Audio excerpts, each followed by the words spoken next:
Hello and welcome back to Garage Quest the Books, the show where we talk about the books of D&D.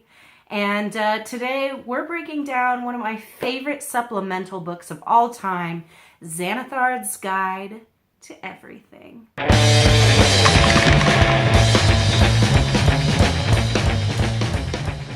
Hello and welcome back to Garage Quest the Books, the show where we talk about the books of D&D. Today we're talking about XANATHARS Guide to Everything. So XANATHARS Guide to Everything is a supplemental book. Unlike the DMG or the Monster Manual, even the Player's Handbook, this is not an essential book for playing the game of D&D from any position. When I first saw XANATHARS Guide to Everything come out, my first question was, who's Xanathar?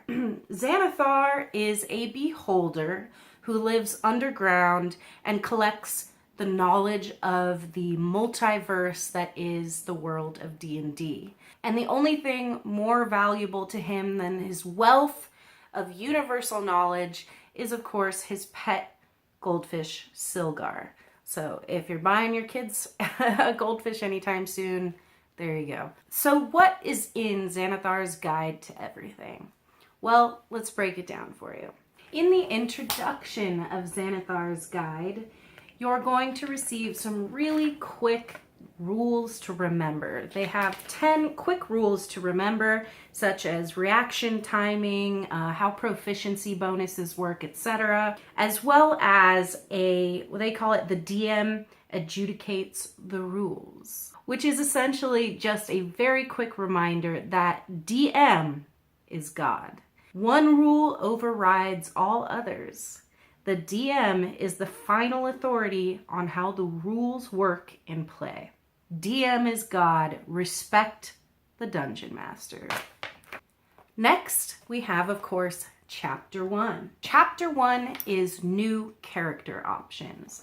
This is a chapter containing new subclasses and features to better optimize or create variants for character building. My favorite of these is Shadow Magic, which is a new feature for a sorcerer or sorceress, which extends your dark vision to, I think, 120 feet, maybe 160, I don't recall, as well as increases your difficulty to reach 0 hit points.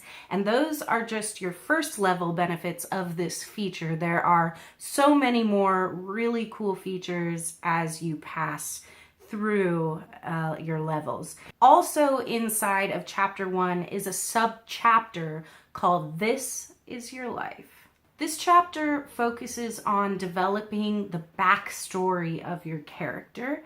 It really provides advice on the thought process of developing a character, as well as a bunch of tables for quick building characters with things like birthplace, siblings, parents, and personal decisions. These are all things that can really help you if you're in a bind or having trouble brainstorming for a new character. There is also a sub-chapter within Chapter 1 called Racial Feats. And this is exactly what it sounds like. It's a bunch of cultural and racial transitions to help you optimize your character with a more flush, well-developed background. Next, we have Chapter 2, and Chapter 2 is Dungeon Master's tools.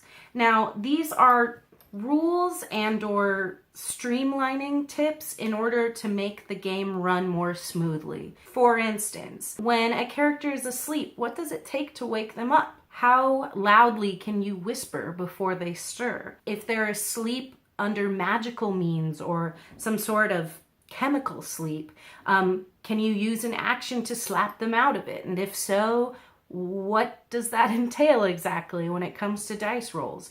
It's a very comprehensive chapter.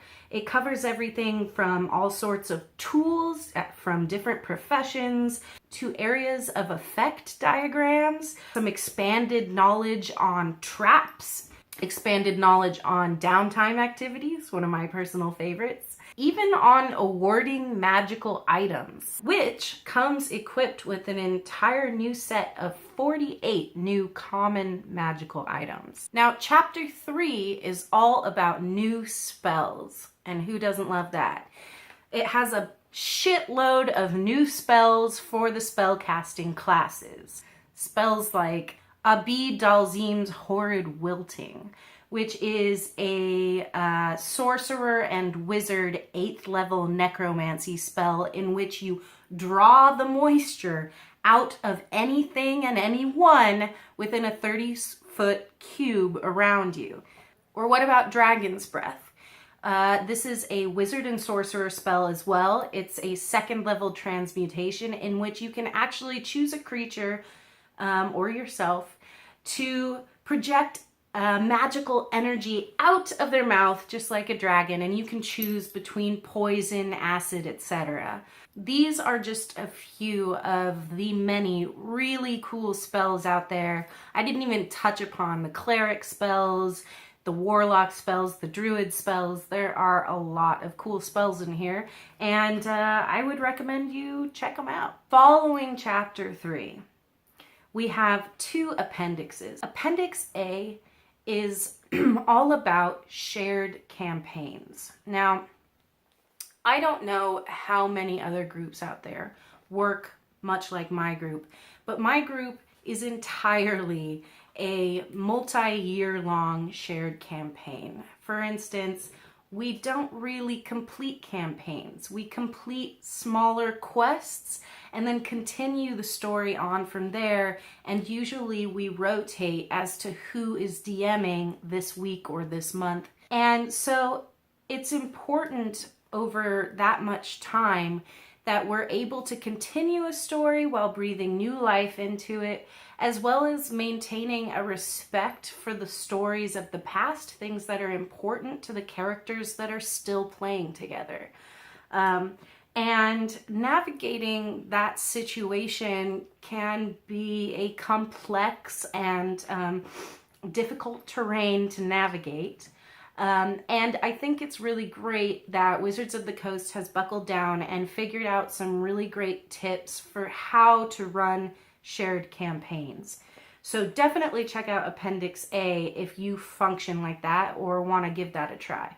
Now, Appendix B is very simply a shit ton of character names. Like I said, it's just a plethora of names. It goes on for pages and pages, and it's a really cool and useful tool. So that's it. That is XANATHARS Guide to Everything. I really highly recommend you check it out. So subscribe, comment below, and come back next week where we're going to talk about some more XANATHARS Guide releases that have come out recently. Thanks for watching. This has been Garage Quest the Books. Go forth and quest.